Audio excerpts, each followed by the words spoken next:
Hi, I'm Rachel, and this is my page 112 tag video for July 2024. The page 112 tag was brought to BookTube by Sean the Book Maniac. It's based off of a French literary prize wherein they comprised the long list of said prize reading solely page 112 of the books in contention. I believe they were judging novels, and so in most novels, page 112 is supposed to be around the middle and past all of the polished for editors pages where you can get the raw, real writing. Disregarding any ulterior knowledge, I suppose, you can only judge by the quality of the writing on said page. So I have been using this tag monthly since COVID to slowly whittle down my physical unread shelves while building them back up again. I take 3 pieces of paper from this handy dandy Books and Cats mug. The pieces of paper are titles on my shelves that I've acquired in 2023 or earlier, and then I, randomly pick 3 out. I pick out the books and I read and discuss page 112s with you before picking one of those books to join my month's TBR. Or at least that's how I play the game most months of the year. Every 4th month, I go ahead and do things a little differently. I take the runner-up books of the previous 3 months and pit them against each other and decide which one I'm going to add to my month's TBR. This is a fun way to give books another chance, and it also cuts back on post-production for me, which is kind of a nice thing for me, especially in July, which is my birthday month. In fact, this video might even be going up on my birthday. So I hope you enjoy taking this ride with me, and without any further ado, let's go back into the past.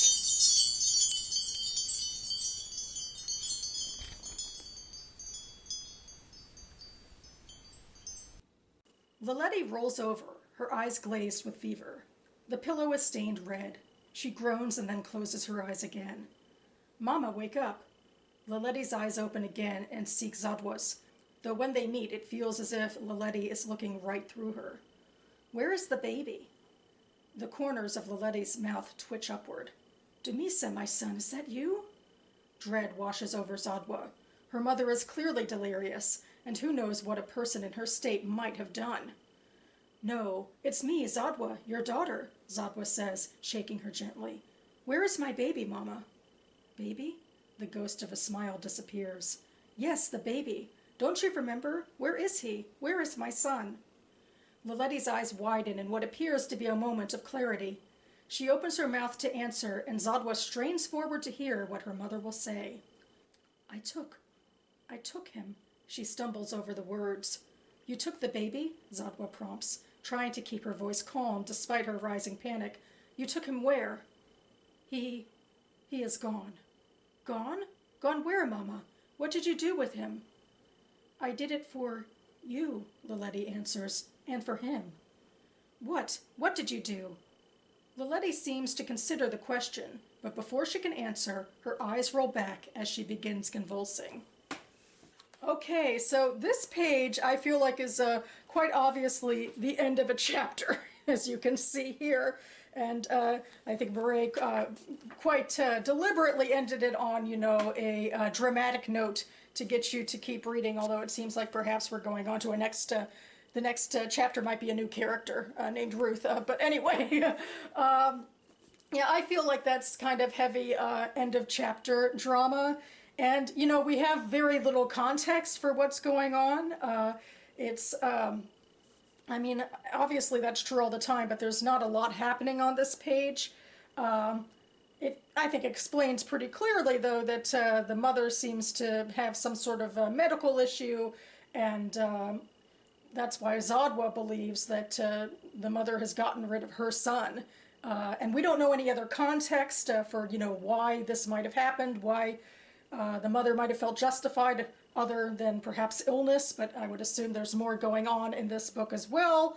And I think on its surface, it just feels a little dramatic for dramatic's sake, and with more context, it would feel less dramatic for dramatic's sake. The fact that, of course, the mother is convulsing right as she might be able to spill the beans about what she did with the boy. But, if we had been with the characters and the mother had been getting, worse and worse, that wouldn't seem so convenient, I don't think.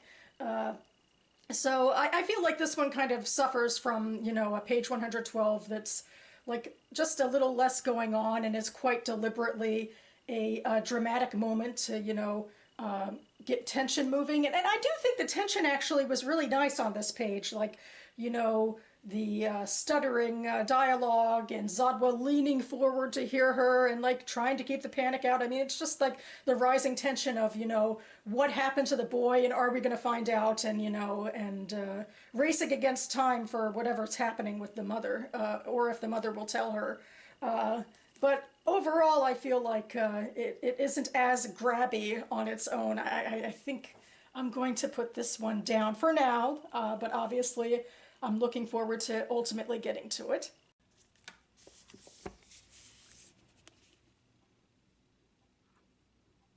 Only a taste, and only when Wynne isn't around. She must love that, Eleanor enjoyed trying to picture it. How's she doing anyway, with her schoolwork and all? Really well. She's a bright girl. I wouldn't be surprised if she turned out to be a writer. Our Margot, you think?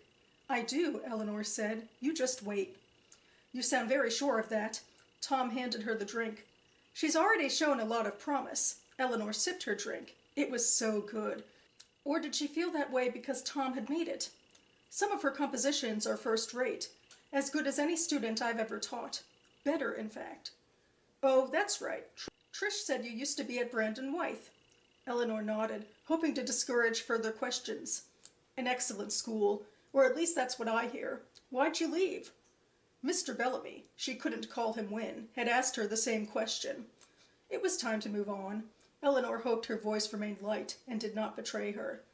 The song ended and Nat King Cole's Sentimental Reasons came on next. She jumped on the distraction, swaying her head and humming along to the music. Tom took another sip of his drink, set it down, and grinned at her. Shall we dance? He said. Clearly her ploy had worked. Pie forgotten, Eleanor set her own drink down and moved easily into his open arms. They danced without speaking for a few minutes, but the silence brimmed with sensation. Tom felt so different from Ira, tall, sinewy, with an expansive, easy way of moving. The song ended, and an announcer's unctuous voice came on, extolling the many considerable virtues of the latest model Chrysler. Tom let his arms remain around Eleanor, and she did not move away. So yeah, this is kind of what I was talking about from the last one, in that, or the opposite of the last one, because there was a little bit of exposition to explain Eleanor's feelings, but there was a lot of present action going on in this page. We had a lot of dialogue, people talking in real time, and then they were dancing in real time. So I feel like that's more compelling in terms of storytelling, although I do like me some exposition. And in this case, though, I'd quibble about it. There's not a lot of exposition, but I'd quibble about it because it's, I think the author is bashing us over the head a little too much with Eleanor's concern over this question about her past work history. I mean, I think the author tells us way too many times so bluntly, she doesn't want to talk about this, she doesn't want to talk about this, and I'm like, why couldn't you just go with, like, Tom asks her about it, and then she immediately, as soon as she can, jumps onto the song to switch the topic. And if we just focused on that, or how quickly she jumped to the song, like, instead of answering, that would tell us with her actions that, she is worried about talking about this and doesn't want to talk about this, without the author telling us several times in a row, oh, I'm so nervous, I don't want to talk about this. So I'm feeling very writerly, I think, at this page 112 tag in terms of my, thoughts on these pages. But yeah, I mean, I think this is interesting. We obviously have a character with a hidden past, and she has this interest, it seems, in this other character, Tom. Since we're in the middle of the book, there's a lot we just don't understand. We're in the middle of a conversation. We're talking about this character, Margot, and we can tell from the dialogue that she's Eleanor's pupil, and that we don't know how Tom, I think, fits into that equation. But yeah, so, that part is, confusing because we don't have the context, but it seems like it has promise for interesting character relationships, but I do want to quibble about, I guess, that one thing. It kind of just feels a little too pedestrian.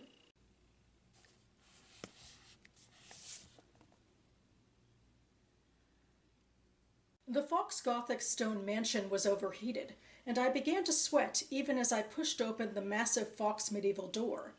Rivulets ran down my armpits as I asked to see Anya Partridge. A nurse in a white uniform sat behind the reception desk. Another nurse in an equally crisp white uniform sighed, then rose and, looking back over her shoulder at me with resignation and pity, led me down the hall. I thought of Ethel's death house matron, that final kiss on the cheek, the prison guard telling the world how sad Ethel was and how much she loved her sons. I expected locks and keys, gates, alarms, but there were none. I could have found Anya's room on my own, so strong was the smell of incense wafting out from beneath the door. The nurse knocked gently, then stepped back, less like someone with good manners than someone disarming a bomb. "She's expecting you," the nurse said. Anya Partridge opened the door, and we shook hands in a steamy cloud of perfume and French tobacco. She looked just like her photograph, as did the carved, canopied bed behind her, which she appeared to have just left. I was at once unsurprised and shocked that she so cleverly resembled her author portrait. I'd spent so long staring at it, I felt as if I knew her. And for a few deranged moments, I imagined that she knew what we had done in my dreams, as if she had been there with me. Beneath the florals and smoke was a syrupy candy scent that I thought might be opium. I was afraid to inhale, though I knew that was silly. "You must be Mr. Putnam." "Please call me Simon," I said.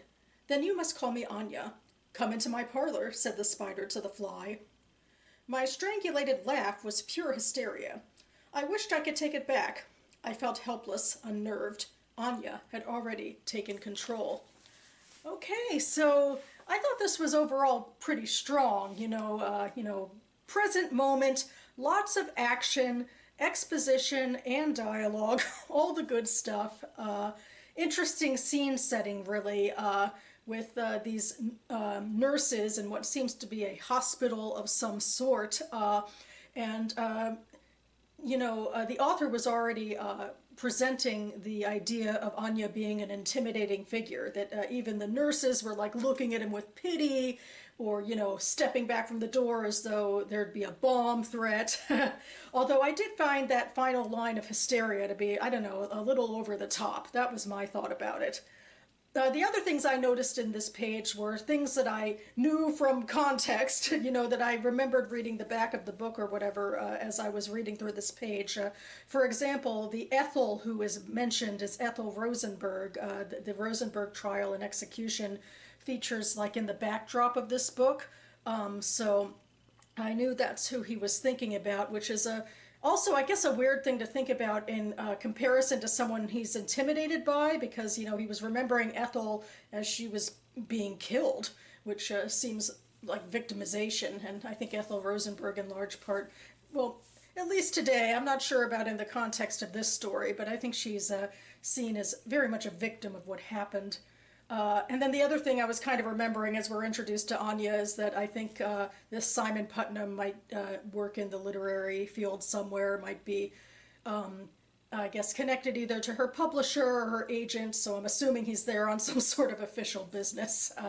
And so, yeah, those were my takeaways about this page. I mean, overall, I found it intriguing. I'd want to know where this conversation is going, why Anya is in this hospital, what her agent or publisher wants from her. But I mean, she really dominates the page, and maybe that is a bit uncomfortable because you can kind of tell just from this page and who is the first person narrator that it's technically Simon Putnam's story, but he's being repressed in his own page. So I thought overall this was pretty well done. Dun, dun, dun, dun, dun, dun, dun, dun, dun, dun, dun. I definitely have never used that as a sound effect to come back to the present, but here we are again. And to recap, these are the 3 books I have chosen for this month's TBR. My April pick was If You Want to Make God Laugh by Bianca Murray. My May pick was Not Our Kind by Kitty Zeldis. And my June pick was The Vixen by Francine Prose. So I guess I'll go through my thoughts month by month.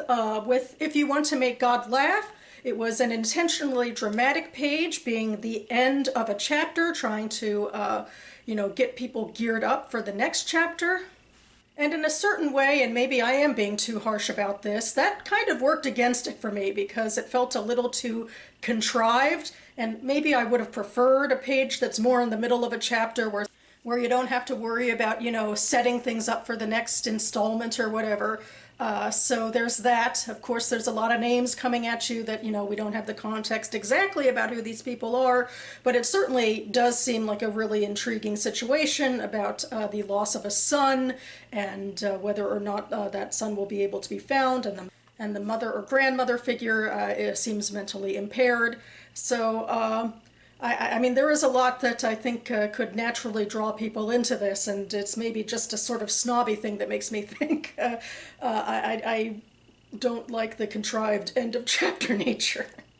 Then we have Not Our Kind by Kitty Zeldis, which definitely is in the middle of things. We have characters who seem to be together maybe at a sort of dance. There seems to be a sort of power imbalance where the narrator doesn't want to get too close to the man she's talking to.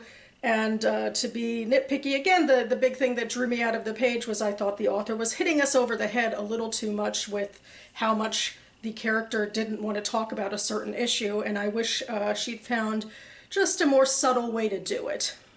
Which brings us finally to The Vixen by Francine Prose, and I do believe I will be choosing this book for this month. I felt like it just had a great cadence to it. There was this tense sort of build-up about the main character meeting Anya, who is not the main character, but I feel like she immediately takes up a lot of space on the page because she's in a hospital, and the nurses are treating her like, she might be a ticking time bomb or something. And then when we do hear her, she's just so catty and self-assured, and it just draws me in immediately to want to know more about this character and how she interacts with the main character, who seems to be having fantasies about her, and also some sort of professional interest in being there as well. So hopefully it'll be a complicated interaction in its way. This is a book where I do know some of the other extenuating circumstances, like I talked about knowing that who the Ethel was, who we referred to. So, it's not, fully judging this based solely on the writing. Maybe that's hard to do when you're ultra-marketed books, but I do feel like I was just immediately drawn into the cadence, and I'm looking forward to giving this one a go. Future editing Rachel here. Apparently I have to fit more time travel into this video, but I forgot to do the shout out part of everything, where I shout out a booktuber who does a TBR game or organizes a readathon so that we can all be part of this community together. So this month I think I'm going to shout out Library Unbounded and her Lord of the Reeds TBR, which seems like appropriate timing because she just started a new rendition based on the Twin Towers, and it's a board game where she takes her token around the board, after rolling dice, and then reads a book corresponding to the prompt, and she also has some other goodies in there, so I will link her playlist down below. And that about covers it for me now. I will leave Goodreads links for all 3 of these books listed down below if you'd like more information, as well as my TBR Games playlist for past versions of this and my other TBR game that I play. And now that I've gone ahead and added a couple of books with these 2 TBR games to my TBR this month, it's time to start reading and start telling you about it. So expect me back here, hopefully pretty soon, with my first AM reading video that's fully just from July, so stay tuned for that. And I hope you're having a wonderful reading month. If it is your birthday month as well, maybe you're in a temperate climate, that could be nice. Not too hot perhaps, but thank you all for watching, everyone, and I'll see you next time.